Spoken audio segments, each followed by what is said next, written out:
যদি x tends to infinity হয় এবং যদি এই পুরো লিমিটের মানটা স্কোয়ার হয়, তাহলে এ মাইনাস বি এর মান কত?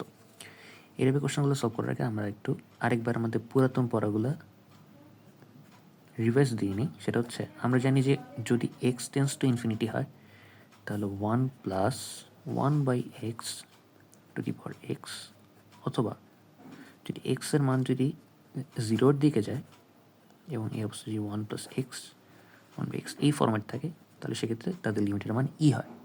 মানে তুমি ইন জেনারেল এই ফরম্যাটটাকে বলতে পারো যে 1+0 to the power infinity is equal to always e. কারণ দেখো, তুমি যদি এক্সের মান এখানে ইনফিনিটি বসাও তাহলে 1+0 হচ্ছে, এখানে তো ইনফিনিটি হচ্ছে, আবার এক্স মান যদি 0 বসাও এখানে ইনফিনিটি হচ্ছে, এখানে 0 হচ্ছে। সো এই ফরম্যাটটাকে মূলত এরা বারবার ডেলিগেট করে।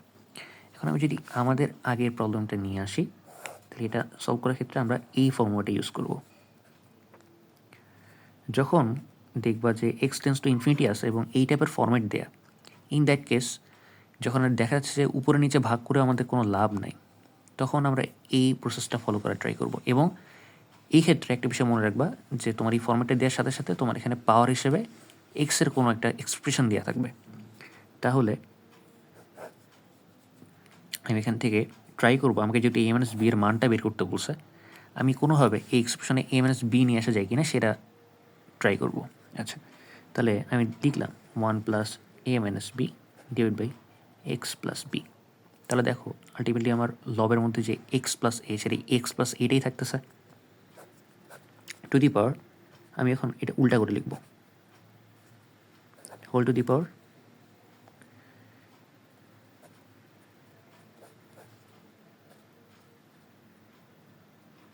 এটা উল্টা করে রাখার পিছনে রিজন কি?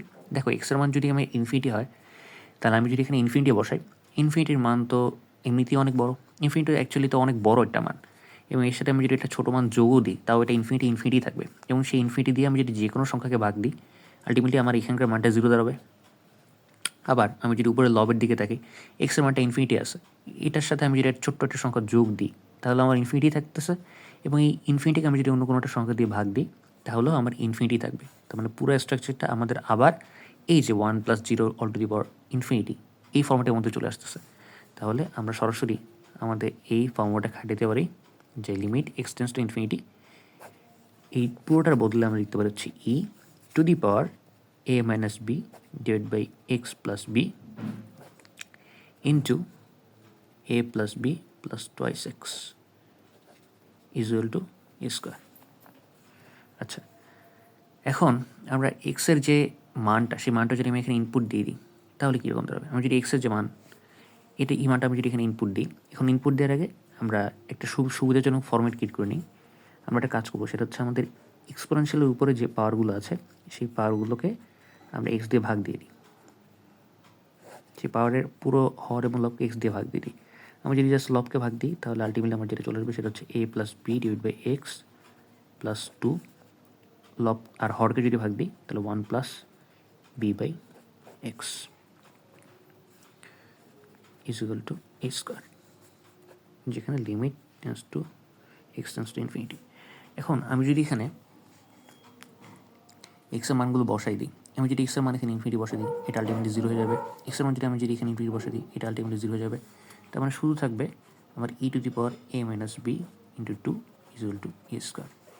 যেহেতু আমাদের এখানে বেস সেম, তার মানে a minus b into 2 is equal to 2, তার মানে a মাইনাস বি এটা মান দাঁড়াবে হচ্ছে 1।